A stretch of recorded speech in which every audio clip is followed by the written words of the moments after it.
Thanks, Mr. Speaker. Yesterday, the Premier told me in question period to read the terms of the reference for the ministerial panel. Here's what it says. Panel members, quote, will not have access to case-level information about specific children. Instead, they can interview the child and youth advocate or read his investigations. The multiple agencies that failed Serenity did not give the advocate the information he needed to properly investigate her case.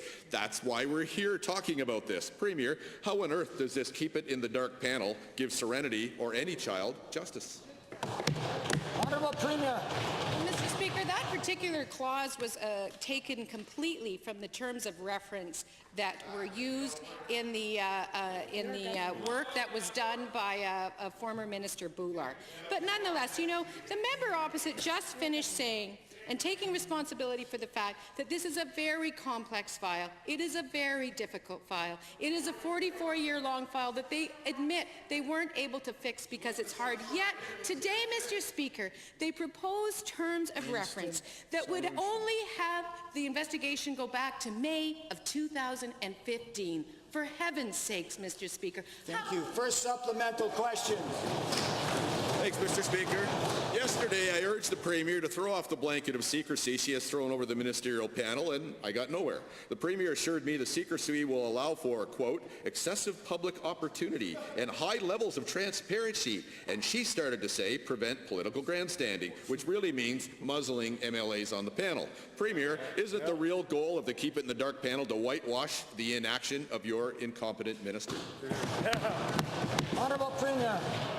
Actually, Mr. Speaker, the real goal of the panel is to try, finally, after 44 years plus 19 months, to make more significant progress on this matter. And the member opposite, as I said before, insisted or signed on to a set of recommendations that would have the panel stop looking past May of 2015. That's where it would stop. And then they suggested that the minister should be called to testify and put on trial, Mr. Speaker. And then they proposed those terms of reference with a 2-hour ultimatum just before question period, Mr. Speaker.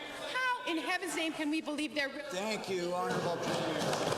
Second supplemental. Government gave no notice of that bogus media conference last week. Because the concept of an all-party committee was my recommendation, I feel some responsibility for it. Never did I expect it to morph into a ministerial panel designed to cover up the actions of 2 ministers who did not take action on a key file. Even worse, the Minister of Human Services is being tried publicly, and you've made him judge and jury over his own trial. To the Premier, are you really going to let this sham go forward? Because if you do, you should resign with your 2 ministers.